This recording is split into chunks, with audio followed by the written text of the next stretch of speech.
Bismillahirrahmanirrahim. Assalamualaikum warahmatullahi wabarakatuh. Alhamdulillahi rabbil alamin. Alhamdulillahilladzi bi ni'matihi tatimmu shalihat. Wa asyhadu an la ilaha illallah wahdahu la syarikalah. Wa asyhadu anna Muhammadan abduhu wa rasuluh al-mab'utsu rahmatan lil alamin.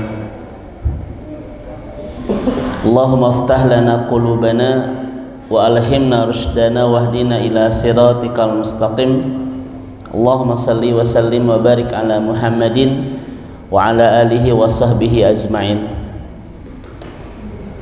Ibu dan bapak jamaah yang semoga Allah rahmati dan Allah berkahi, puji syukur hanya miliknya. Mudah-mudahan pertemuan iman kita di pagi hari ini selepas menunaikan sholat subuh berjamaah mudah-mudahan menjadi pertemuan iman terbaik untuk bisa menghasilkan karya-karya amal soleh terbaik, ampunan terbaik.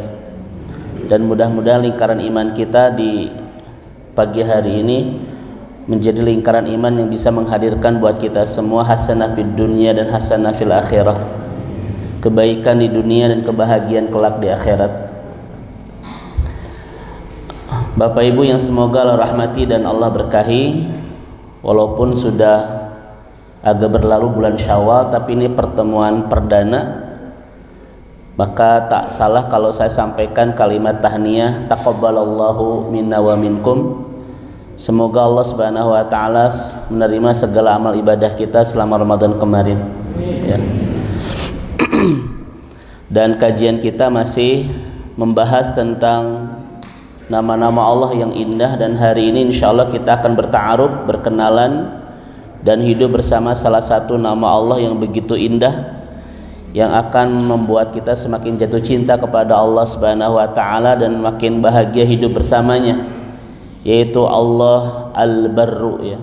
Allah Al-Barru. Secara bahasa kita terjemahkan Allah yang maha memberlimpahkan kebaikan, atau bisa juga Allah yang maha dermawan, ya. Allah yang maha melimpahkan kebaikan, atau juga bisa diterjemahkan Allah yang maha dermawan. Tentang Allah Al-Barru ini kita hanya menemukan di satu ayat saja, yaitu di surah At-Tur ayat 28. A'udzu billahi minasyaitonir rajim. Inna kunna min qablu nad'uuhu wa innahu huwal barrur rahim. Sesungguhnya kami menyembahnya sejak dahulu. Dialah yang maha melimpahkan kebaikan dan maha penyayang. Ini satu-satunya ayat di dalam Al-Quran yang menginformasikan dan memperkenalkan kepada kita nama Allah Al-Barru, ya. Wa inna kunna min qablu nad'uuhu innahu huwal barrur rahim. Sesungguhnya kami menyembahnya sejak dahulu dan dialah yang maha melimpahkan kebaikan dan maha penyayang. Bapak Ibu yang semoga Allah rahmati dan Allah berkahi, sebagai metode kajian Asmaul Husna kita akan coba mengungkap rahasia kenapa satu nama itu dipaketkan dengan nama yang lain dalam satu ayat. Di ayat ini Allah paketkan Al-Barru dengan Ar-Rahim. Tadi Al-Barru artinya apa? Yang maha melimpahkan kebaikan. Ar-Rahim yang maha penyayang. Kenapa Al-Barru itu dipaket dengan Ar-Rahim? Dan ini satu-satunya ayat di dalam Al-Quran tentang Al-Barru. Dr. Ratib An-Nablusi mengatakan Allah maha memberikan kebaikan karena Allah maha penyayang. Kalau manusia berbuat baik, pasti nggak dia itu penyayang, Pak? Belum tentu. Ada orang yang berbuat baik mungkin banyak modus biasanya, ya kan Bapak Ibu sekalian. Satu-satunya alasan Allah memberikan kebaikan karena Allah begitu mencintai kita. Sementara manusia ketika berbuat kebaikan belum tentu menyayangi, Pak, belum tentu mencintai. Mungkin banyak modus itu. Betul Bapak Ibu sekalian? Bisa modusnya agar lancar pekerjaan, Pak ya. Bisa modusnya agar lulus ujian yang disebut dengan riswa atau nyogok pun begitu ya. Mungkin karena biar calon mertua menyetujui. Ada banyak ya motivasi manusia ketika berbuat kebaikan itu, ya kan? Sementara Allah Subhanahu wa taala tidak ada motivasi yang lain ketika memberikan kebaikan kepada kita kecuali satu, karena Allah begitu mencintai kita. Ya. Apalagi di bahasan tentang Al-Wahhab pernah kita bahas. Allah itu ketika memberi tanpa diminta, tanpa imbalan, tanpa ada tujuan, Bapak Ibu sekalian, betul kan? Sementara manusia, Pak, ketika memberi motivasinya banyak, Pak, dan misinya juga banyak. Ya Bapak Ibu sekalian ya. Misalnya ibu dan bapak yang semoga Allah rahmati dan Allah berkahi. Ya. Yang kedua, ketika Allah mencintai kita, Bapak Ibu sekalian, itu tanpa ada alasan, Pak. Jadi ketika Allah memberi kepada kita, alasan cuma satu, apa itu? Apa itu? Karena Allah mencintai kita. Ketika Allah mencintai kita, alasannya apa? Kalau Bapak Ibu saling mencintai, kira-kira punya alasan nggak, Pak? Kenapa Bapak mencintai istri? Alasannya kira-kira apa? Ini tidak semangat banget dibahas istri, Pak. Karena suami baik, apalagi Bu? Kenapa ibu mencintai suami? Suami baik. Yang kedua, jujur itu, Bu. Selalu ada alasan, Bapak Ibu sekalian. Saya tanya kepada Bapak Ibu, kenapa Allah mencintai kita? Ada alasan tidak? Tidak ada, Bapak Ibu. Saya tanya kepada Bapak Ibu, kira-kira kita punya alasan nggak dicintai oleh Allah? Nggak punya, Bapak Ibu sekalian. Makanya apa kata Ratib An-Nablusi? Cinta terbaik itu cinta Allah kepada kita, Pak. Kenapa? Karena kita tidak punya alasan untuk dicintai, tetapi Allah tetap mencintai kita itu. Betul? Masya Allah itu. Nah ini ibu dan bapak yang dirahmati Allah yang subhanahu wa ta'ala. Poin pertama, kenapa Allah begitu memberlimpahkan kebaikan kepada kita? Tidak ada tujuan, Pak. Tidak ada misi, tidak ada motif, tidak ada embel-embel, tidak ada udang di balik bakwan. Tidak ada, Bapak Ibu sekalian. Cuma satu, karena Allah begitu mencintai kita. Sementara kita berbuat baik kepada orang, Pak, selalu banyak embel-embel itu. Bahkan ada yang berhenti berbuat baik, Pak, gara-gara tidak dibalas. Saya mah malas mereka kesehatan, tidak tahu berterima kasih, cuma Bapak Ibu sekalian. Betul kan? Dan yang kedua, kenapa Allah mencintai kita? Tidak punya alasan, Bapak Ibu sekalian. Allah tidak punya alasan mencintai kita, tetapi tetap mencintai kita. Maka tidak ada cinta yang paling baik di kehidupan ini kecuali cinta Allah kepada kita, Bapak Ibu sekalian. Ini poin pertama. Poin kedua, kenapa Al-Barru dipaket dengan Ar-Rahim, yang maha memberlimpahkan kebaikan dan maha mencintai, Pak. Di sini kita mendapatkan poin, Bapak Ibu sekalian. Kalau Bapak Ibu ingin banyak memberikan kebaikan kepada orang, maka seni yang harus kita bangun yang pertama adalah mencintai itu. Betul Bapak Ibu? Sulit kalau kita berbuat kebaikan kepada orang kalau kita tidak mencintainya. Karena kebaikan yang bisa kita berikan terlahir dari sebuah energi bernama cinta, Bapak Ibu. Betul? Kenapa seorang suami begitu banyak memberikan kebaikan kepada istrinya? Gara-gara kapaksa atau apa, Pak? Karena mencintai, Bu. Iya kan? Kenapa seorang ibu begitu memberikan banyak kebaikan kepada anak-anaknya? Gara-gara mencintai, Bapak Ibu sekalian. Makanya ibu dan bapak dirahmati Allah Subhanahu wa taala, tak mungkin kita menjadi orang yang banyak berbuat kebaikan kalau kita kering perasaan cinta. Contoh Bapak Ibu, Lebaran itu kan maknanya ada 3 Pak. Ada laburan, ada leburan, ada luberan kan. Itu makna Lebaran itu. Jadi Lebaran itu maknanya bukan liburan saja Bapak Ibu. Pertama laburan. Apa arti laburan? Mengisi ulang Pak. Setelah kita bersihkan selama 30 hari sepanjang Ramadan. Betul? Kita isi kembali catatan hidup kita dengan lebih baik setelah Allah bersihkan dosa-dosa kita selama Ramadan. Itu namanya laburan. Yang kedua adalah leburan. Apa makna leburan? Saling memaafkan, saling melebur itu. Ramadan menghapus dosa-dosa kita, tetapi Allah tidak akan pernah menghapus dosa kita yang kaitannya dosa sama itu, betul? Yang disebut dengan hak adami, kata Syekh Utsaimin itu.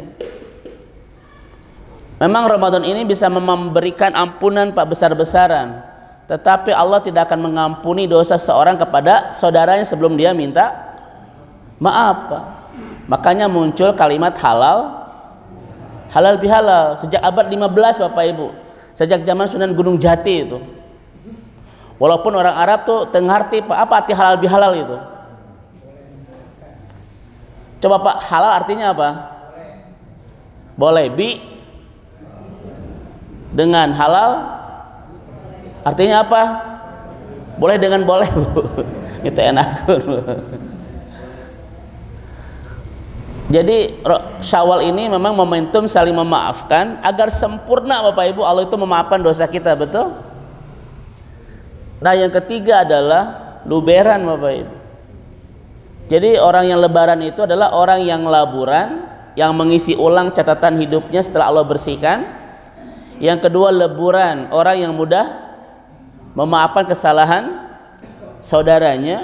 Dan luberan, menjadi orang yang mudah berbagi kebaikan dengan orang Bapak Ibu. Dan gak mungkin kita menjadi orang-orang yang luberan kalau kita tidak punya apa tadi? Ya Bapak Ibu apa? Tidak punya energi cinta itu. Makanya apa kata Rasulullah SAW? La yu'minu ahadukum hatta yuhibba li akhihi ma yuhibbu li nafsi. Tidak benar iman seseorang sehingga dia mencintai saudaranya seperti mencintai dirinya. Kebayang nggak Bapak Ibu kalau kita sudah saling mencintai karena Allah Pak? Sebaik apa kita kepada yang lain coba di komplek ini? Betul nggak? Kita akan betul-betul memberikan yang terbaik kepada saudara kita sebagaimana kita memberikan yang terbaik kepada diri. Wah Bapak Ibu sekalian, maka tak mungkin orang itu menjadi albar, menjadi orang yang berlimpah kebaikannya ketika kering perasaan saling mencintai Pak. Betul Bapak Ibu sekalian? Dan kita lihat di kajian-kajian kita sebelumnya, kimmatuka fi ata'ika walaysa bima tamliku. Nilai hidup kita ditentukan oleh apa yang bisa kita berikan, bukan apa yang bisa kita dapatkan.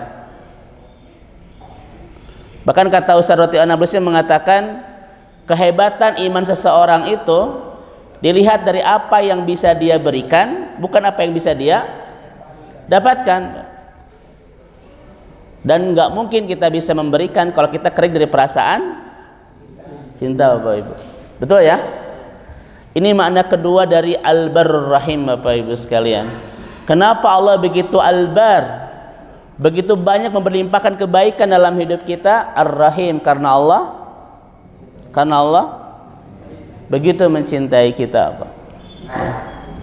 Makanya Ibu dan Bapak di kajian kita sebelumnya sudah kita bahas Ar-Rahman dan Ar-Rahim.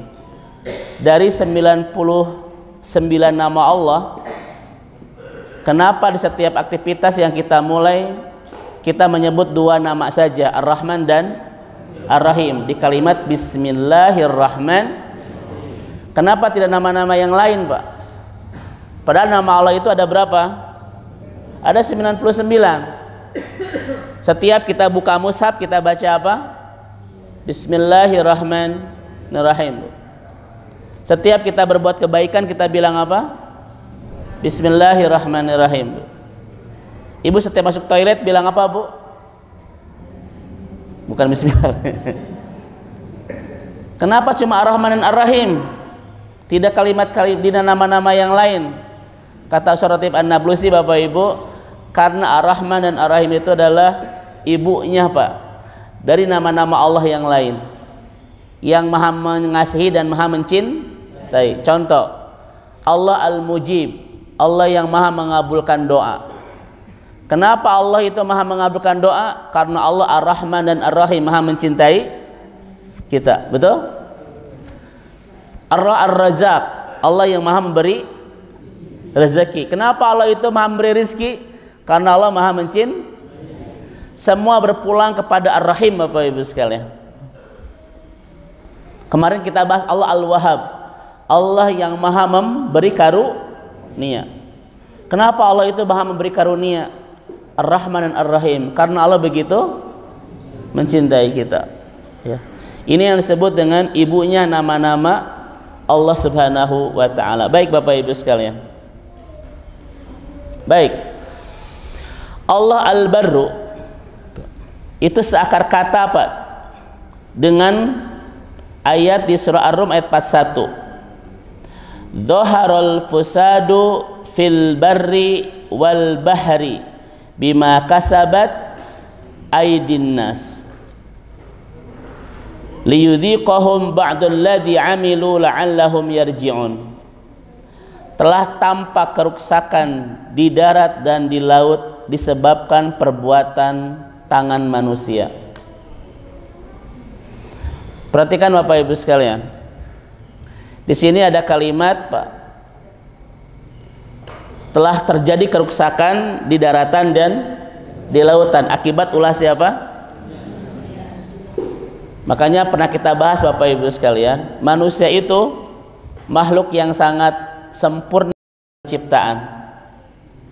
Tetapi kalau tidak, Pak, dibingkai dengan hidayah, daya rusaknya, Pak, lebih mengerikan daripada makhluk yang lain. Dan kata Nabi dalam sebuah hadis qudsi, seluruh manusia itu akan tersesat kecuali yang mendapatkan hidayah, Pak. Ini makhluk yang sangat sempurna Bapak Ibu. Tetapi kalau tidak punya hidayah, Pak, daya rusaknya itu lebih mengerikan daripada makhluk yang lain. Maka lihat di ayat ini.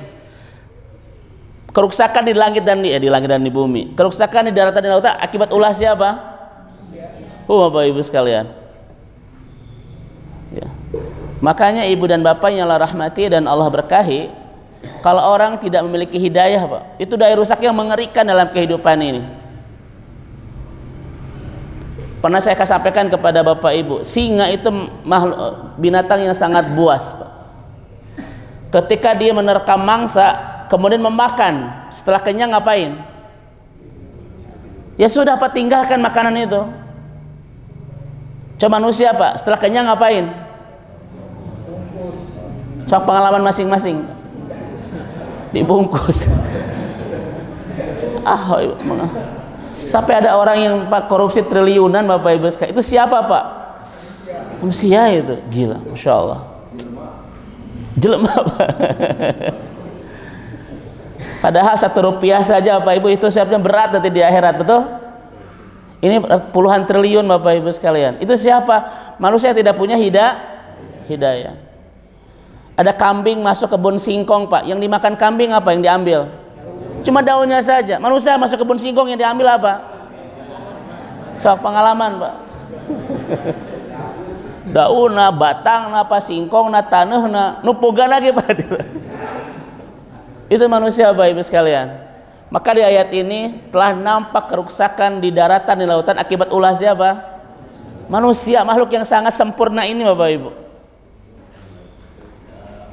Makanya ibu dan bapak yang dirahmati Allah Subhanahu wa taala, kalaulah, Pak, akal itu cukup membimbing kita, Allah tidak akan pernah turunkan wahyu, Bapak Ibu, betul nggak? Seorang lagi, Bapak Ibu, kalau akal cukup membimbing hidup kita, Allah tidak akan pernah turunkan wahyu itu. Kenapa Allah turunkan wahyu, Pak, yang berupa hidayah itu? Karena Allah tahu akal tidak cukup Bapak Ibu untuk membimbing hidup kita itu.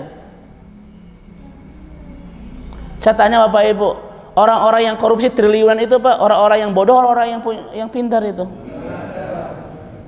Kenapa Bapak Ibu tidak korupsi? Berarti bukan itu maksudnya Pak. Kita dibimbing wahyu bukan bodoh. Ya Pak Ibu ya. Kan ada orang yang apapun harus sesuai dengan ini, harus sesuai dengan ini. Kalau cukup hanya ini Pak, buat apa Allah turunkan Al-Quran? Buat apa Allah turunkan wahyu itu? Itu menunjukkan otak saja tidak cukup. Siapa yang berbuat keriksakan ini Bapak Ibu? Orang-orang yang punya ini nih, tapi tidak punya apa? Hidayah Bapak Ibu sekalian. Orang-orang yang korupsi itu orang-orang yang pintar. Bapak Ibu tidak korupsi karena punya hidayah. Kenapa bodoh? Itu Bapak Ibu ya. Makanya Ustadz Abi mau tahu ngaji Ustadz. Iya cukup.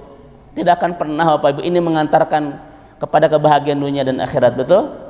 Masya Allah itu. Baik, di sini kita lihat Pak. Al-bar secara bahasa artinya apa tadi? Lihat, Allah al-bar, Allah yang memberlimpahkan kebaikan.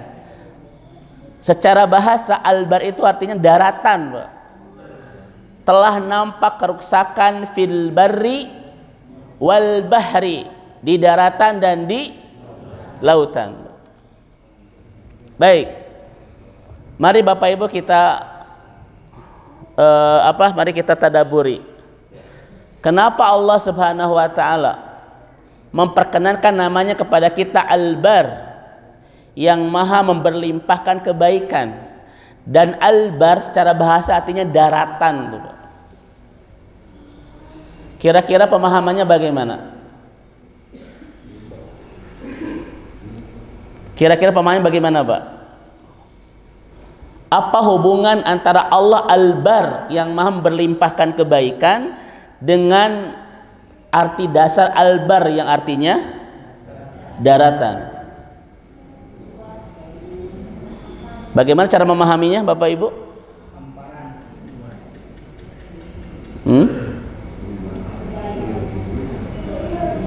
Itu mana jelas Bapak Ibu? Baik. Ya. Dr. Ragib, mohon maaf, Amr Khalid mengatakan Bapak Ibu sekalian, Allah Al-Bar yang maha memberlimpahkan kebaikan, senada maknanya dengan Al-Bar daratan, itu mengandung arti bahwa kebaikan yang Allah berikan dalam hidup kita Pak, itu luas seluas daratan itu. Jadi Allah tidak sekedar memberikan kebaikan, tetapi kebaikan yang Allah berikan di kehidupan kita Pak, itu seluas daratan Bapak Ibu sekalian. Makanya saya sampaikan di kajian-kajian sebelumnya Bapak Ibu, masih ingat apa yang Allah berikan dalam hidup kita sudah cukup Pak untuk hidup kita itu. Yang membuat tidak cukup bukan karena untuk kebutuhan hidup, tetapi untuk memenuhi gaya hidup. Saya ulang lagi Bapak Ibu sekalian, apa yang Allah berikan kata Nabi dalam hidup kita sudah cukup. Kenapa kita merasa tidak cukup? Nah itu karena Bapak Ibu sekalian, yang membuat kita tidak merasa cukup bukan untuk memenuhi kebutuhan, tapi untuk memenuhi gaya hidup. Maka semakin besar gaya hidup seseorang, semakin merasa apa yang Allah berikan tidak cukup. Makanya tong loba gaya. Nanti Ustaz mati gaya teu naon Pak, yang penting tong loba gaya Bapak Ibu. Betul? Itu menunjukkan Al-Bar, apa yang Allah berikan sudah sangat cukup, karena pemberian Allah itu Al-Bar seluas daratan. Ini yang pertama Ibu Bapak sekalian. Yang kedua, Al-Barru, Allah yang maha memberikan keberlimpahan, senada dengan Al-Barru yang artinya tadi apa? Daratan. Dan senada satu akar kata sama dengan Al-Birru. Bapak Ibu lihat di surat Al-Imran 92. Al-birru, Pak. Tadi al-baru artinya apa? Daratan. Al-birru. Al-birru Bapak Ibu apa artinya?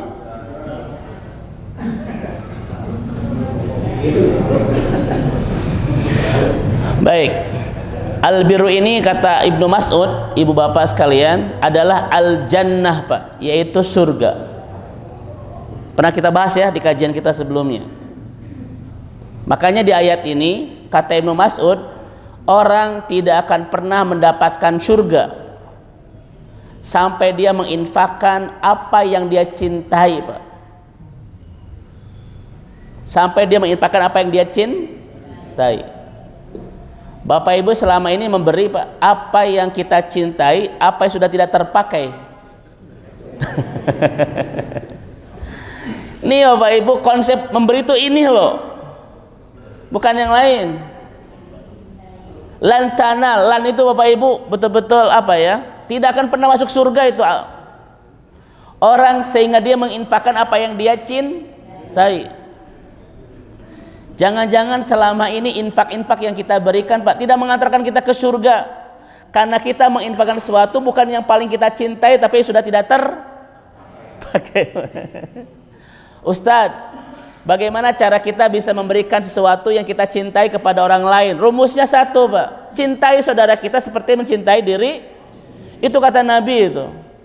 Bapak Ibu nggak akan sampai ke level ayat ini kalau kita tidak mencintai saudara kita seperti mencintai diri sendiri, Pak. Iman yang benar tidak pernah membeda-bedakan urusan cinta. Mana saudara kita, mana diri sendiri. Mana anak yatim, mana anak sendiri, Pak. Itu iman yang benar, nggak beda-bedakan itu.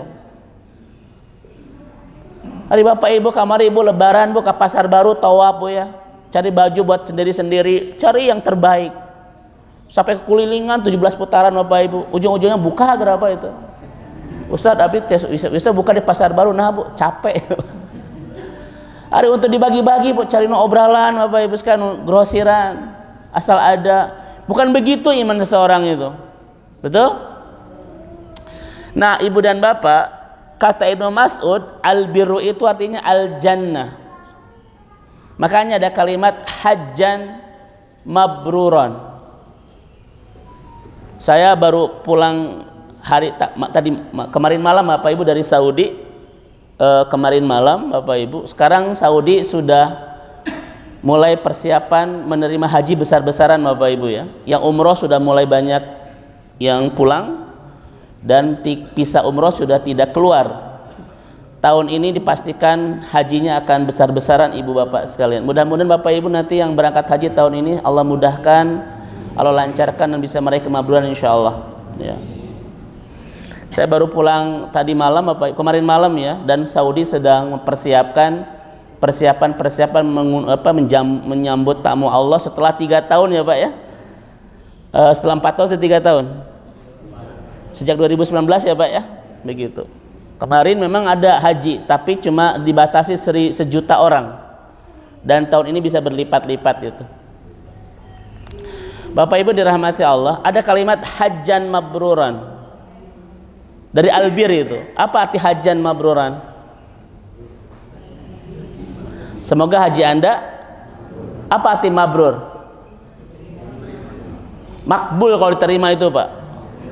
Umrotan makbulan itu. Apa arti mabrur, Bu?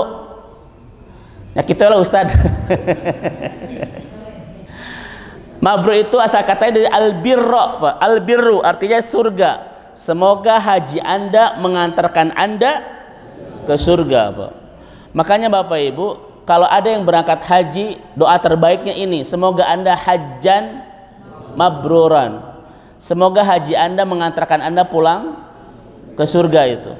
Itu mabrur Bapak Ibu sekalian. Ya. Bahkan pernah kita sampaikan juga di kalimat birrul waliden. Apa arti birrul waliden? Surgakan orang tua. Karena albir itu artinya apa tadi? Kata Ibnu Mas'ud, surga. Hajjan mabruran, haji yang mengantarkan Anda ke surga, karena Rasul mengatakan al hajjul mabrur laisa lahu jazaun ilal jannah.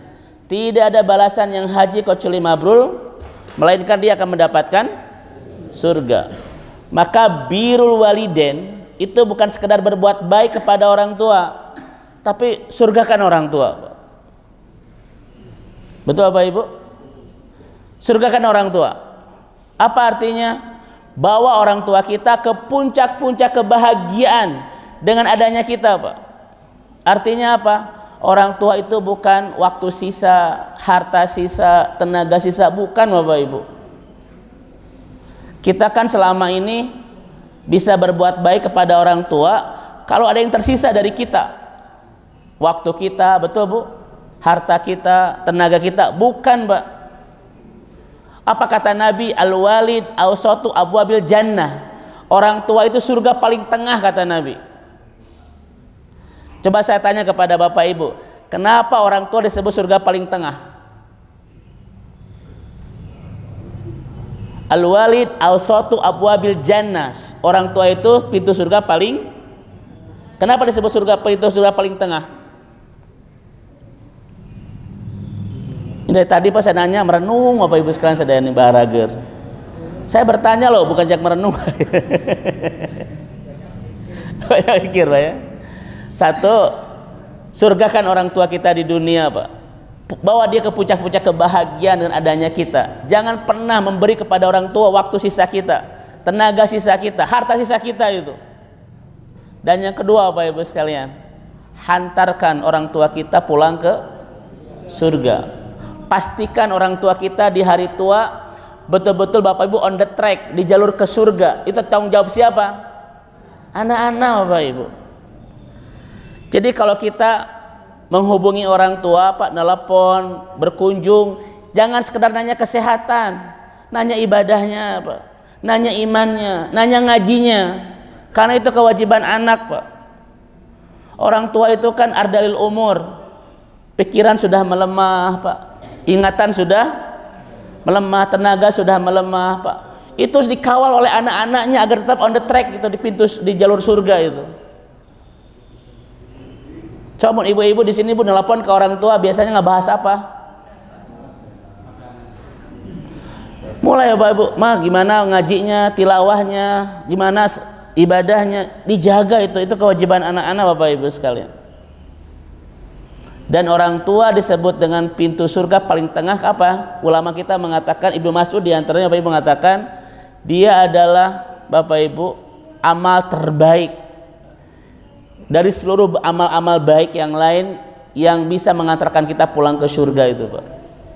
Itulah yang disebut dengan awsatu abwabil jannah, pintu surga paling tengah. Orang tua itu Pak satu-satunya amal terbaik gitu. Di antara amal yang lain yang bisa mengantarkan kita pulang ke surga. Surga kan orang tua.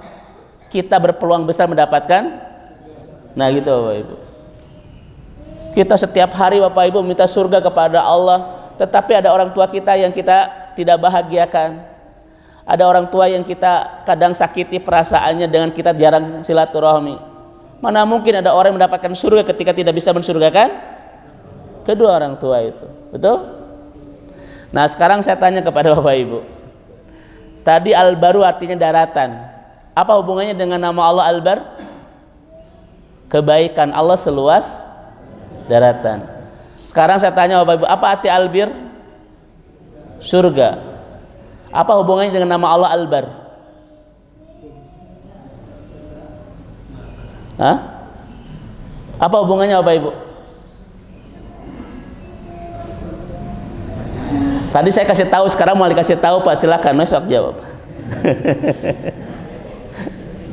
Jadi Bapak Ibu sekalian ya, saya simpulkan Pak, kebaikan yang Allah berikan dalam kehidupan kita, al-barru seluas darah, al-biru sempurna Bapak Ibu, seperti sempurnanya surga.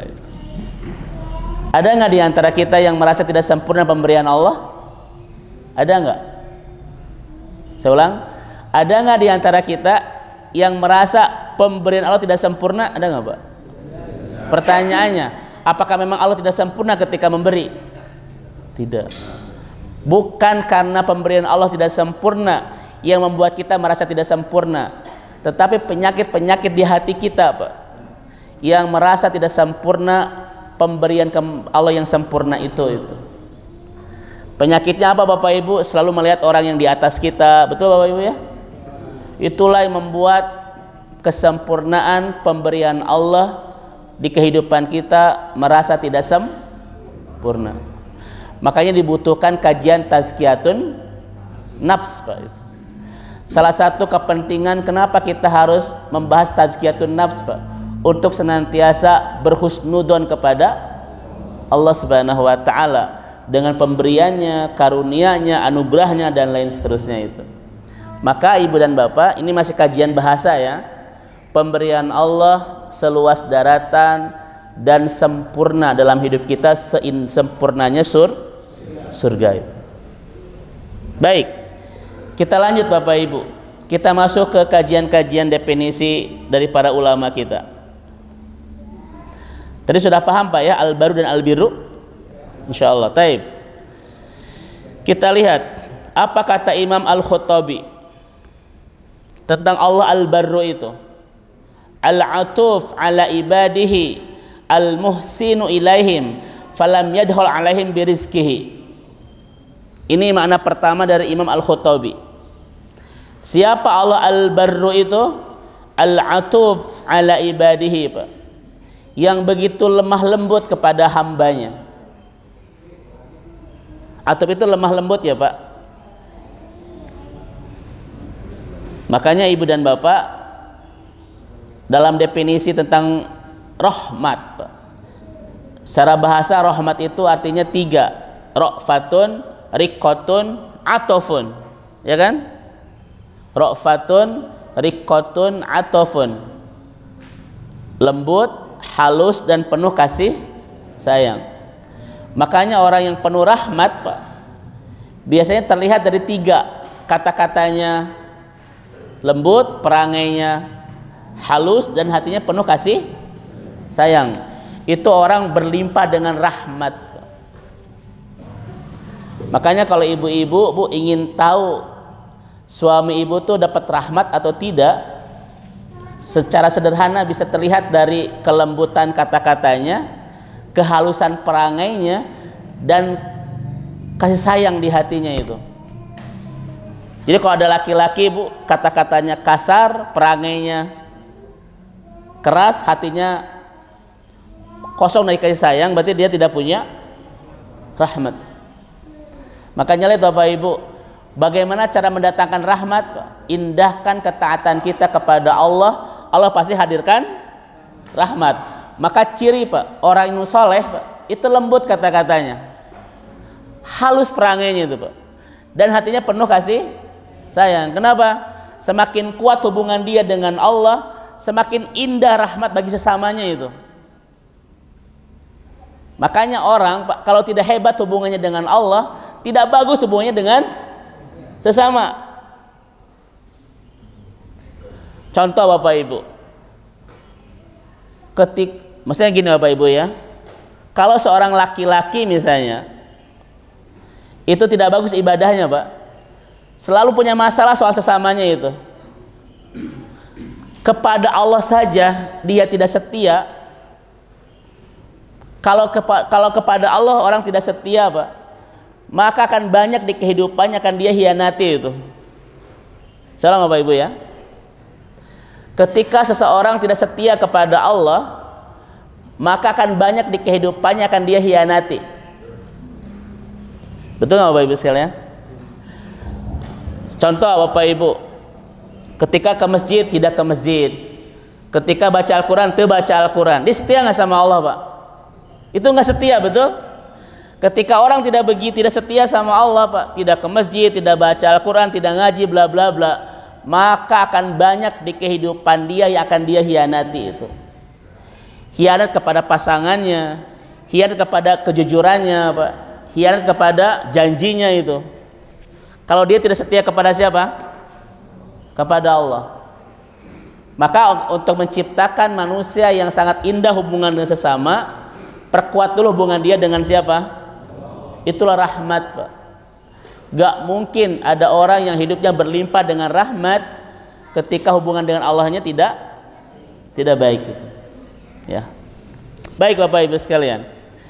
Allah yang maha lembut kepada hambanya, al-muhsin ilaihim, yang memberikan kebaikan kepada mereka, falam yadkhul alaihim birizki, yang tidak pelit dengan rezekinya. Lihat kalimatnya, al-muhsinu ilaihim, yang memberikan kebaikan kepada siapa? Kepada hambanya. Maka Bapak Ibu sekalian, apapun yang Allah berikan di kehidupan kita, semuanya, saya ulang Bapak Ibu, siapa Allah al-Barru itu?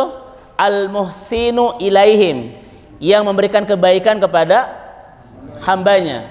Berarti apapun yang Allah berikan semuanya.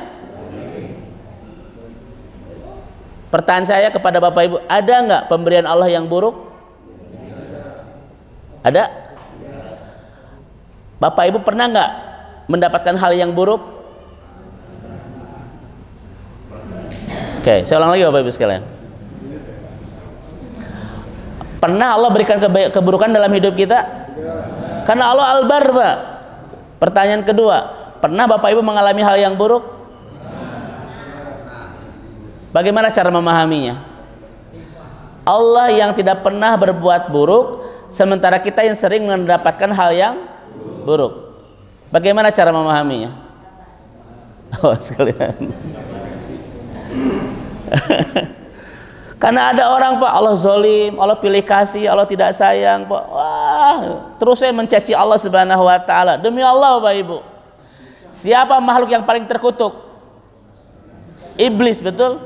Pernah nggak bilang yang buruk kepada Allah? Gak, Pak. Lihat kalimat mereka kepada Allah, wa bi'izzatika wa bijalalika. Kata makhluk yang terkutuk ini, Pak, demi keperkasaanmu ya Allah, demi kemuliaanmu ya Allah. Makhluk yang buruk, Pak, tidak pernah berkata buruk kepada Allah. Kita makhluk yang apa? Sering berkata buruk kepada Allah. Engkau zolim ya Allah. Engkau nggak sayang sama aku ya Allah. Jadi siapa yang paling buruk ini, apa? Iblis atau kita? Ya, kenapa Ibu? Iblis makhluk yang paling buruk, tidak pernah berkata buruk kepada Allah. Kita makhluk yang paling dimuliakan oleh Allah, sering berkata yang naudzubillah itu, Pak. Ustadz, kenapa orang itu sering berkata buruk kepada Allah? Karena tidak memahami ini, Pak. Apa yang Allah berikan semuanya baik. Dan kenapa kita selalu mendapatkan hal yang buruk? Bagaimana cara memahaminya? Kalau Bapak Ibu tidak paham, akan mudah mengatakan sesuatu yang buruk kepada Allah loh. Allah zalim. Apa salahku ya Allah, kau berikan aku musibah sebesar ini? Apa salahku ya Allah kepadamu, kau berikan aku luka sesakit ini? Allah bahasanya pada baik banyak. Terus Bapak Ibu, karena kita nggak paham ini Bapak Ibu sekalian. Nanti betul kata Pak Haji tadi ya, tidak ada keburukan yang Allah berikan di kehidupan kita, Pak. Keburukan itu hanya ditugasi sebentar saja untuk memberikan kebaikan dalam hidup kita. Saya ulang Bapak Ibu, Allah tidak pernah memberikan keburukan. Keburukan hanya diamanahi sebentar saja untuk memberikan kebaikan itu Bapak Ibu. Karena punten Bapak Ibu yang dirahmati Allah, musibah di tangan Allah seperti pisau bedah di tangan dokter. Saya ulang Bapak Ibu, keburukan di tangan Allah, Pak, seperti pisau di tangan dokter, pisau bedah. Kenapa dokter memegang pisau bedah? So, Bapak Ibu, merobek kulit, betul? Membelah daging, betul Pak? Mematahkan tulang, menyakiti, menyelamatkan. Allah juga demikian Bapak Ibu sekalian. Musibah di tangan Allah seperti pisau bedah di tangan dokter. Memang dia menyakiti Pak, tetapi untuk menyelamatkan, membahagiakan itu. Demikian juga musibah dalam hidup kita Bapak Ibu sekalian. Musibah Allah hadirkan untuk menyelamatkan kita, membahagiakan kita dan lain sebagainya, betul? Dan yang kedua Bapak Ibu sekalian, Semua yang Allah berikan dalam kehidupan kita semuanya adalah kebaikan. Betul? Dan apa kata ulama Bapak Ibu sekalian? Perhatikan kalimatnya. Ini kalimatnya indah sekali. Nah, dan jangan pernah melihat kebaikan Allah, Pak, dari harta. Ini kesalahan kita, Bapak Ibu. Jangan pernah melihat kebaikan Allah dari sekedar harta. Coba Bapak Ibu lihat ayat ini. Dah kita apa ukuran kebaikan dan keburukan Allah dari harta saja. Kalau sedang berlimpah, oh Allah sedang baik sama saya. Kalau sedang disempitkan, oh Allah sedang. Lihat, ayat Bapak Ibu. Ada orang yang mengatakan ketika Allah berikan banyak kebaikan, ketika Allah banyak memberikan apa? Harta. Fayaqulu Rabbi akraman. Allah sedang memuliakan aku. Dan ketika Allah sampaikan hartanya, dia bilang apa? Fayaqulu Rabbi ahanan. Allah sedang menghinakan aku. Apa kata Allah, Pak? Kalla, dua-duanya bohong itu. Allah sampaikan sendiri di surat Al-Fajr itu. Jangan pernah melihat kebaikan dan keburukan Allah soal harta. Kita apa sedang tidak punya uang, oh Allah sudah tidak sayang sama saya. Kan begitu Bapak. Ini ayatnya Bapak Ibu sekalian. Tapi ada nggak orang yang kayak begini? Ada nggak Pak? Ukuran kebaikan, keburukan Allah dari soal harta ada nggak? Masya Allah itu. Ketika diberlimpahkan fayaqulu Rabbi akraman, Allah sedang sayang sama aku. Ketika diberikan kesempitan, dia bilang apa? Fayaqulu Rabbi ahanan, Allah sedang menghinakan aku. Kata Allah, kalla, dua-duanya hoax Bapak Ibu. Ya. Kebaikan Allah itu apapun yang Allah berikan dalam hidup kita semuanya kebaikan. Dan jangan pernah mengukur kebaikan Allah soal harta saja, Pak. Setuju nggak Bapak Ibu? Ada nggak Bapak Ibu orang yang banyak hartanya tetapi sedang dibenci oleh Allah? Banyak, Pak. Salah satunya adalah istidraj, Pak. Al-An'am ayat 44. Kalau Allah sudah tidak peduli dengan seorang hamba, kalau Allah sudah ingin melupakan seorang hamba, Allah buka pintu-pintu dunianya itu. Betul? Saya ulang Bapak Ibu ya. Karena harta bukan menjadi ukuran Allah mencintai dan membenci kita, Pak. Enggak gitu. Betul? Karena ada orang yang dilupakan oleh Allah dengan diberikan apa? Fatahna afwaba kulli syai, kata Allah. Ketika Allah melupakan seorang hamba, Allah buka pintu-pintu dunianya itu. Kenapa Allah buka pintu-pintu dunianya, Pak? Bagi orang yang sudah dilupakannya,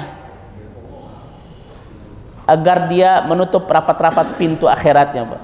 Betul? Agar dia tidak punya waktu mengurus akhiratnya itu. Semakin disibukkan dengan dunia, semakin dia tidak punya waktu mengurus masa depan akhirat. Itu tanda Allah sedang melupakan seorang hamba. Nah, ini Ibu dan Bapak ya, yang semoga Allah rahmati dan Allah berkahi, terkait dengan masalah semua apa yang Allah berikan kebaikan. Kalaulah ukuran kebaikan Allah harta, Pak, berarti Fir'aun adalah hamba yang paling Allah cintai itu. Karena Fir'aun lebih kaya daripada bapak-bapak. Ya kan, Pak? Menguasai sepersetengah dunia itu Fir'aun itu ya. Kalaulah ukuran kebaikan Allah itu adalah harta, berarti Qarun, Namruz adalah hamba-hamba yang Allah cintai itu. Betul nggak? Masya Allah, Pak. Ustadz, ini kan saya banyak harta, bagaimana supaya itu tuh baik? Cuma satu, Pak, teorinya. Sa'atur rizq laisa minal khairat in lam yajid ta'ah ilallah. Keberlimpahan harta bukan tanda sebuah kebaikan kalau tidak menambah sebuah ketaatan, Pak. Jadi kalau Bapak Ibu ingin tahu harta kita ini kebaikan, lihat nambah ketaatan kita itu. Kalau semakin banyak harta Pak, semakin bertambah ketaatan kita, itulah kebaikan. Betul? Tapi kalau semakin banyak harta, semakin sulit berbuat ketaatan Pak. Itu tanda Allah sedang melupakan. Yang disebut dengan istidraj itu.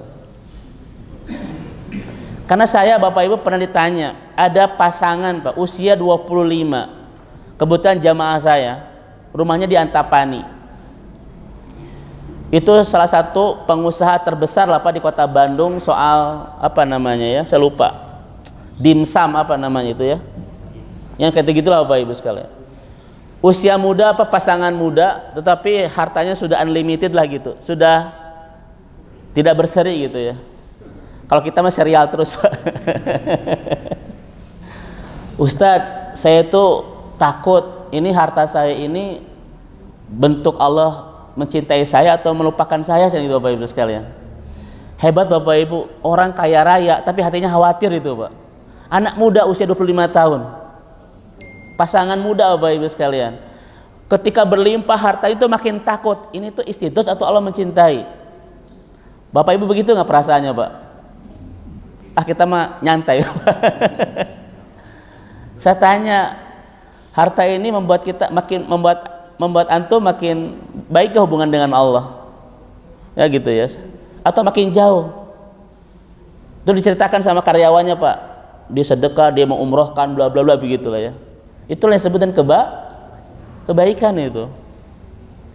Karena kebaikan itu bukan berlimpahnya harta, tetapi harta yang membawa kita dalam ketaatan. Mudah-mudahan Bapak Ibu di sini adalah hamba-hamba Allah yang senantiasa diberikan banyak kebaikan, yaitu keberlimpahan harta yang membawa kita dalam ketaatan insyaallah. Nah, ini yang pertama Ibu dan Bapak sekalian ya, apapun yang Allah berikan semuanya baik. Dan jangan pernah mengukur kebaikan Allah itu dari masalah harta saja. Banyak orang-orang Pak yang diberlimpahkan kebaikan dalam kesepitan hartanya itu. Rumah tangganya harmonis Pak, anak-anaknya para rinter saloleh Pak, dua-duanya taat kepada Allah. Aduh, ada banyak kebaikan dalam kesempitan harta itu. Tapi juga ada Bapak Ibu orang yang tidak punya kebaikan dalam keberlimpahan harta. Rumah tangganya rarudat Pak, anak-anaknya rarung. Itu ada sekalian ya. Aduh, naudzubillahi min dzalik gitu ya, Masya Allah. Pilih mana Pak? Pilih A, pilih B? Pilih C. Ya. Baik, sekarang yang kedua. Siapa Allah Al-Barru itu? Kata Abu Syu'ud. Tadi kata Al-Khuttabi, sekarang Abu Syu'ud. Al-Muhsinur Rahim, Kathirur Rahmah, alladzi idza ubida ataba wa idza su'ila ajaba. Bagus sekali kalimat dari Abu Syu'ud ini Bapak Ibu ya. Siapa Allah Al-Bar itu? Al-Muhsinur Rahim, Kathirur Rahmah, idza ubida ataba wa idza su'ila ajaba. Ketika diibadahi memberikan pahala, ketika diminta dia memberi. Baik, saya tidak akan bahas ketika diminta memberi ya Pak ya, ini sudah kita bahas. Tetapi ada kalimat yang sangat indah di sini. Idza ubida ataba Pak. Ketika diibadahi dia memberi. Perhatikan Ibu dan Bapak sekalian yang dirahmati Allah Subhanahu wa taala. Satu Bapak Ibu, ketika Allah memerintahkan ibadah Pak, pertama, berat tidak Pak? Berat tidak? Ketika Allah memerintahkan ibadah kepada kita, berat tidak? Ada nggak Bapak Ibu ibadah yang berat? Tidak ada. Allah mengatakan la yukallifullahu nafsan illa wusaha. Tidak ada ibadah yang berat. Pertanyaannya, Bapak Ibu sering nggak merasa berat? Nah Bapak Ibu. Kenapa kita merasa berat di ibadah yang tidak berat? Sok Bapak Ibu, punten, berikan contoh kepada saya apa ibadah yang berat Pak? Nggak ada. Betul? Sholat, Bapak Ibu dekat di rumah Pak, tidak akan berpuluh-puluh jam coba. Ketika tidak mampu berdiri, duduk. Ketika tidak mampu duduk, ada yang berat nggak Bapak Ibu sekalian? Ketika tidak mampu zakat, dijakatin. Ketika tidak mampu saum, nggak usah saum. Itu hebatnya Allah, Pak. Tidak ada ibadah yang di luar kemampuan kita loh, betul nggak? Pertanyaannya, kenapa banyak orang yang merasa berat di ibadah yang tidak berat? Siapa yang menggoda Bapak, Ci? Maka Bapak Ibu sekalian, jawabannya berpulang kepada kalimat Imam Al-Jurzani dan Imam Ibnu Qayyim, Pak. Yang memberatkan ketaatan adalah kemaksiatan. Kemaksiatan itu pasti memberatkan ketaatan yang tidak berat itu. Tidak ada ibadah yang berat, tetapi orang-orang yang banyak maksiat pasti akan merasa berat. Pertanyaan saya kepada Bapak Ibu, bisa tidak kita ngukur sebanyak apa dosa kita? Bisa, Pak. Maka lihatlah perasaan kita ketika berbuat ketaatan, berat atau tidak. Semakin banyak merasa beratnya, itu tanda semakin banyak dosanya itu. Tahajud jam 3 berat Bapak Ibu sekalian. Ini haroream. Ke masjid Pak, berat. Baca Al-Quran, berat. Itu bukan karena perintah Allah yang berat, tetapi kemaksiatan yang telah memberatkan ibadah kita yang sebenarnya tidak berat itu. Saya tanya Bapak Ibu sekalian, para sahabat itu menghatamkan Al-Quran berapa lama, Pak? Sampai-sampai Nabi itu melarang, wala aqalla min salas, kata Rasulullah itu, kamu jangan menghatamkan Al-Quran kurang dari 3 hari itu. Betul? Saya tanya, kenapa Rasul melarang para sahabat menghatamkan Al-Quran kurang dari 3 hari? Karena mereka pasti bisa. Kenapa Bapak Ibu tidak dilarang?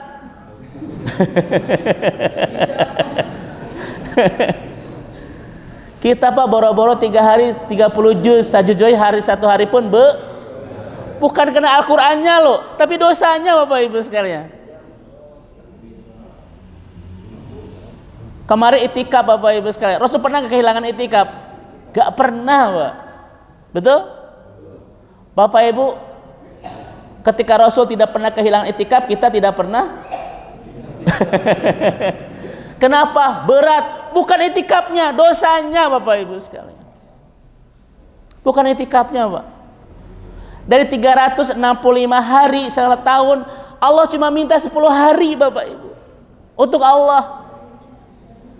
Cuma 10 hari loh dari 365 hari. Kenapa kita merasa berat? Bukan itikafnya, dosanya Bapak Ibu. Betul? Nah, oleh karena itu Ibu dan Bapak dirahmati Allah Subhanahu wa taala. Jadi kalau ingin tahu, Pak, sebanyak apa dosa kita, lihatlah perasaan kita ketika berbuat ketaatan itu. Kalau banyak yang merasa berat, istighfar Bapak Ibu.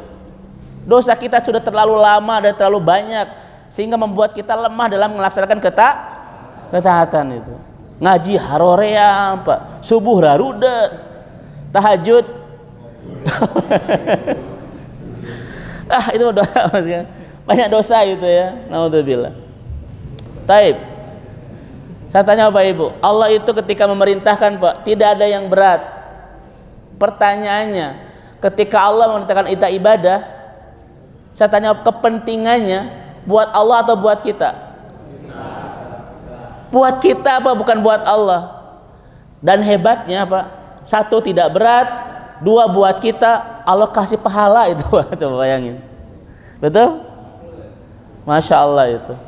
Pertanyaan saya kepada Bapak Ibu, Allah memerintahkan kita ibadah yang berat, wajar tidak? Wajar, karena kita ini ciptaan Allah, Pak. Allah memerintahkan kita ibadah yang kepentingannya bagi Allah, wajar enggak? Wajar, karena kita adalah ciptaan Allah. Allah memerintahkan kita ibadah yang tidak ada pahala, wajar tidak? Wajar, karena kita ciptaan. Tapi lihatlah kebaikan Allah, Pak. 1 perintahnya tidak berat, yang kedua kepentingannya buat kita dan ngasih Allah, Bapak Ibu sekalian. Masa makanya kalau ada hamba Allah yang hese Pak, ini keter. Ingat tuh Pak tuh. Ya Bapak Ibu, Allah itu memerintahkan ibadah yang tidak ada pahala wajar karena kita ini ciptaan Allah. Allah memerintahkan kita ibadah yang berat pun wajar karena kita ciptaan Allah. Allah memerintahkan kita ibadah yang kepentingannya bagi Allah pun wajar karena kita ciptaan. Tapi lihatlah Allah Al-Bar Bapak Ibu, ibadahnya tidak berat, kepentingannya buat kita, dan Allah ngasih pahala. Pahalanya Pak, tidak hanya di dunia tapi sampai ke surga itu. Ini ibu dan bapak yang semoga Allah rahmati dan Allah berkahi ya. Dan ibu dan bapak kita lihat, saking baiknya Allah Pak, saking memberikan pahala kepada kita. Pertanyaan kedua, ada nggak balasan pahala Allah setimpal dengan perbuatan kita? Ini pertanyaan kedua. Tadi setiap kita ibadah pasti ada pahalanya Pak, setimpal nggak dengan ibadah kita? Tidak Pak. Pasti Allah itu ngasih pahalanya jauh lebih bertambah daripada perbuatan kita. 2 rakaat saja Bapak Ibu melaksanakan ibadah sebelum subuh, pahalanya apa? Oh Bapak sekalian, itu Allah Al-Bar Pak. Coba lihat di sini Bapak Ibu, tebuslah neraka itu dengan dengan sebutir tuh Pak. 1 butir kurma yang kita infakkan kepada orang lain Pak, bisa menghilangkan kita dari api. Coba itu pahalanya coba. Tapi jangan dipahami setiap ada yang ke rumah tasah, kurma hiji apa dikasihnya itu. Artinya apa Bapak Ibu? Pahala yang Allah berikan buat kita tak sebanding dengan ibadah kita. Pasti jauh lebih banyak dan lebih bertambah itu. Betul tidak Bapak Ibu sekalian? Hanya 1 biji kurma yang kita infakkan kepada orang lain bisa menebus kita dari api neraka itu. Masya Allah. Saking apanya? Al-Bar. Saking Allah itu memberikan banyak kebaikan. Coba Bapak Ibu lihat di hadis ini. Apa kata Nabi? Dunia itu li arba'atin nafar. Dunia itu hanya untuk 4 orang saja. Yang pertama, orang yang dikasih ilmu dan harta. Yang kedua, orang yang dikasih ilmu tapi tidak dikasih harta. Yang ketiga siapa? Kata Nabi, ini ayah Pak. Yang pertama dikasih ilmu dan dikasih harta. 2, dikasih ilmu tapi tidak dikasih harta. 3 siapa? Dikasih harta tapi tidak dikasih. Keempat, dua-duanya. Jadilah orang pertama dan orang kedua, dan jangan pernah jadi orang yang ketiga dan keempat. Orang pertama Bapak Ibu dengan ilmunya, hartanya Pak jadi kebaikan itu. Masya Allah. Dia infakkan untuk Allah Subhanahu wa Ta'ala, dan kata Nabi, maka dia akan mendapatkan surga. Dengan ilmu yang dia miliki, hartanya dia infakkan di jalan Allah. Karena nggak mungkin Bapak Ibu ada orang yang menjadikan hartanya menjadi jalan ke surga kalau tidak punya ilmu itu. Makanya Bapak Ibu, doa dari Nabi itu kan indah sekali ya. Apa? Doa Nabi itu Pak, minta ilmu, kemudian minta rizki, dan minta ibadah yang diterima. Apa itu? Allahumma ilman nafi'an wa rizqan thayyiban wa amalan makbulan. Betul ya Pak ya? Ilman nafi'an, rizqan thayyiban, wa amalan makbulan Pak. Ini kenapa 3 ini yang Nabi pinta dalam hidup kita Bapak Ibu? Karena ini kaitannya berkelindan Pak. Dari ilmu Pak akan menjadikan harta kita itu jadi ibadah loh. Ilman nafi'an, rizqan thayyiban, wa amalan makbulan Pak. Dengan ilmu, harta yang kita miliki akan jadi ibadah Pak. Makanya Bapak Ibu, orang-orang yang tidak punya ilmu, banyak loh harta yang tidak jadi amal ibadah itu. Poya-poya apa, pamer dan lain sebagainya itu. Berarti dia kurang ilmu itu. Yang ketiga tadi siapa? Mohon maaf, yang pertama orang yang punya ilmu dan punya harta. Orang ini Pak infakkan hartanya di jalan Allah dan kata Nabi dia mendapatkan surga. Orang kedua siapa tadi? Dikasih ilmu tapi tidak dikasih. Apa kata orang kedua ini? Kalau saya punya harta, saya akan infakkan di jalan Allah itu. Dan apa kata Nabi? Orang kedua ini mendapatkan pahala seperti orang pertama. Pertanyaannya, orang pertama sudah bersedekah belum? Sudah. Orang kedua? Tapi pahalanya sama loh Pak. Ini kira-kira masalah apa? Saking Allah itu baik Pak, baru niat kebaikan saja sudah dicatat menjadi pahala itu. Betul? Masya Allah itu. Orang pertama sudah berinfak, orang kedua belum. Tetapi kata Nabi orang kedua sudah mendapatkan pahala seperti orang pertama. Saking baiknya Allah Pak, baru niat kebaikan saja sudah dicatat menjadi pahala itu. Masya Allah. Baik, ini kita lewat Bapak Ibu karena sudah kita bahas ya.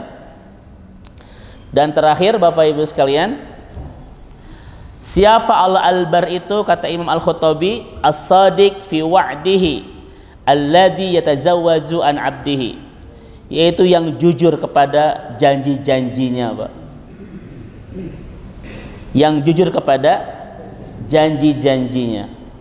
Maka ibu dan bapak yang dirahmati Allah Subhanahu wa taala, apapun yang Allah sampaikan janji-janji di dalam Al-Qur'an, maka tidak boleh kita tidak mempercayainya. Kenapa? Karena Allah Al-Bar, Allah itu maha menepati janji. Barang siapa yang menginfakkan hartanya di jalan Allah, Allah lipat gandakan Pak. Percaya Bapak Ibu sekalian? Kenapa percaya? Karena Allah Al-Bar, sangat menepati janji. Ma'angzalna 'alaikal Qur'an litasqa. Kalau kita sudah bersama Al-Qur'an tidak mungkin tidak bahagia. Percaya Bapak Ibu? Kenapa percaya? Karena Allah Al-Bar. Makanya kalau Bapak Ibu kurang bahagia, pasti kurang dekat hubungannya dengan apa? Al-Quran itu. Karena Allah sudah mengatakan, ma'angzalna 'alaikal Qur'ana litashqa. Tidak mungkin kita menderita kalau sudah bersama Al-Quran Pak. Apapun yang kita bangun bersama Al-Quran Pak, tidak akan pernah tidak bahagia. Rumah tangga, pernikahan Pak, harta, apapun yang kita bangun bersama Al-Quran tidak mungkin tidak bahagia. Kalau Bapak Ibu menemukan ketidakbahagiaan di kehidupan kita, jangan-jangan kita tidak membangunnya bersama apa? Bersama Al-Quran itu. Betul? Barang siapa yang melaksanakan ketaatan, maka dia akan mendapatkan surga. Percaya Bapak Ibu? Kenapa? Karena Allah Al-Bar. Barang siapa yang berbuat kemaksiatan, maka dia akan celaka di akhirat. Percaya? Kenapa? Karena Allah Al-Bar. Dan Al-Quran Bapak Ibu isinya diantaranya janji dan ancaman. Betul? Percayai Bapak Ibu. Kenapa? Karena Allah tidak akan pernah ingkar terhadap janji dan ancamannya itu. Siapa yang berbuat maksiat, ma'isyatan dongka, hidupnya penuh dengan kesulitan. Wa nahsuruhum yaumal qiyamati a'ma, dan di akhirat dia akan mendapatkan menjadi orang yang Ini ancaman-ancaman Allah Bapak Ibu sekalian dalam Al-Quran. Maka kita harus percaya karena Allah itu Al-Bar, yang tidak akan pernah ingkar terhadap janjinya di dalam Al-Quran. Terakhir Bapak Ibu sekalian, siapa Allah Al-Bar itu? Allah yang menginginkan hambanya itu Pak, yaitu Al-Barru. Allah yang menginginkan hambanya itu banyak berbuat kebaikan. Ini yang terakhir Bapak Ibu ya. Tadi yang pertama, Allah yang maha memberikan banyak kebaikan. Dua, Allah yang maha memberikan pahala ketika diibadahi dan memberi ketika diminta. Yang ketiga, Allah yang maha menepati janji. Dan yang terakhir Bapak Ibu, Allah yang maha ingin hambanya itu banyak berbuat kebaikan. Bapak Ibu, mari kita lihat sedikit ya karena waktu. Apa yang disebut dengan Al-Baru, kebaikan itu? Bapak Ibu bisa lihat di ayat ini kan? Ya. Di dalam Al-Quran, Pak, kebaikan itu disebut dengan takwa. Ini takwa namanya, Pak. Di dalam hadis, kebaikan itu disebut dengan husnul khuluq, akhlak yang baik. Seulang Bapak Ibu, kebaikan di dalam Al-Quran disebut dengan takwa. Apa itu takwa? Ini ayatnya, Pak. Al-Baqarah. Dan kebaikan dalam hadis disebut dengan husnul khuluq, akhlak yang baik. Jadi Bapak Ibu saya tanya, siapakah hamba yang diinginkan oleh Allah itu? Yang hubungan dengan Allahnya baik dan hubungan sesamanya pun, nah itu Bapak Ibu ya. Jadi Allah tidak menyukai hamba yang hubungan dengan Allahnya baik tetapi dengan tetangganya itu buruk, Bapak Ibu. Allah tidak ingin seperti itu. Ada di antara kita, Pak, yang mudah memuji Allah tapi mudah mencaci orang gitu. Ada kan? Allah nggak suka dengan demikian. Karena Allah suka hamba yang baik. Siapa hamba yang baik itu? Yang takwa dan akhlaknya baik. Jadi yang kuat hablu minallah dan kuat hablu minannas. Bahkan terakhir Bapak Ibu karena waktu, ya di sini Bapak Ibu, Allah tidak melarang kamu berbuat baik dan berlaku adil terhadap orang-orang yang tidak memerangi kamu dalam urusan agama dan tidak mengusir kamu dari kampung halaman. Bahkan Allah itu ingin kita menjadi orang hamba yang baik, dan kebaikan kita bukan sekedar kepada orang yang beriman, Pak, tetapi orang-orang yang tidak beriman kepada Allah pun kita harus berlaku baik. Tetangga di sini misalnya, Pak, ada yang non muslim, tidak boleh dibeda-bedakan dalam kebaikan urusan hablum minannas itu. Mentang-mentang non muslim, Pak, di Baledogan, Bapak Ibu, terasnya itu ya, tidak boleh itu. Ini ayatnya Bapak Ibu sekalian. Dan kata Allah, innallaha yuhibbul muqsitin. Sesungguhnya Allah mencintai orang-orang yang berlaku adil. Jadi keadilan di sini adalah baik kepada muslim dan baik kepada non muslim. Selama non muslim itu tidak memarahi kita dan tidak mengusir kita, Pak, perlakuan kita harus memperlihatkan yang perlakuan terbaik. Hablu minannasnya, ukhuwahin saniyahnya, ya, seperti ini. Ini Bapak dan Ibu yang dirahmati Allah Subhanahu wa taala terkait dengan Allah Al-Bar, Allah yang menginginkan hambanya berbuat baik, yaitu makin indah ketakwaannya kepada Allah dan makin indah hubungannya dengan sesama. Bahkan kepada non muslim sekalipun kita harus berbuat baik, dan itu disebut dengan orang-orang yang berlaku adil. Sesungguhnya Allah sangat mencintai orang-orang yang berlaku adil, muksid. Dan sudah kita bahas di kajian sebelumnya, siapa muksid itu? Orang yang mengambil bagian dan jatahnya saja, Pak, dan tidak pernah mengambil bagian dan jatah orang lain. Ketika kemarin Ramadan buka di masjid, Pak, ada bala-bala 2 piring, Bapak Ibu ngambil 10, itu muksid bukan? Baik ya, ini Bapak Ibu ya yang dirahmati Allah terkait dengan Al-Bar di kajian pagi hari ini. Insya Allah nanti kita akan lanjut di kajian-kajian nama-nama Allah yang lain yang mudah-mudahan membuat kita makin jatuh cinta kepada Allah Subhanahu wa taala. Mohon maaf saya percepat di ujung karena sudah jam 6 lebih. Mangga Bapak Ibu kalau ada yang ditanyakan saya persilakan. Cukup? Cukup ya? Baik.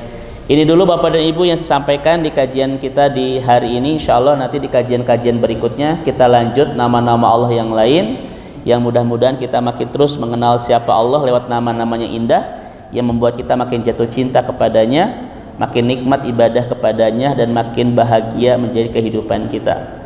Kalau tidak ada pertanyaan saya cukup sekian. Saya tutup dengan doa, Rabbana la tuzigh qulubana ba'da id hadaitana wa hab lana min ladunka rahmah innaka antal wahhab. Rabbana atina fid dunya hasanah wa fil akhirati hasanah wa qina adzabannar. Mohon maaf. Assalamualaikum warahmatullahi wabarakatuh.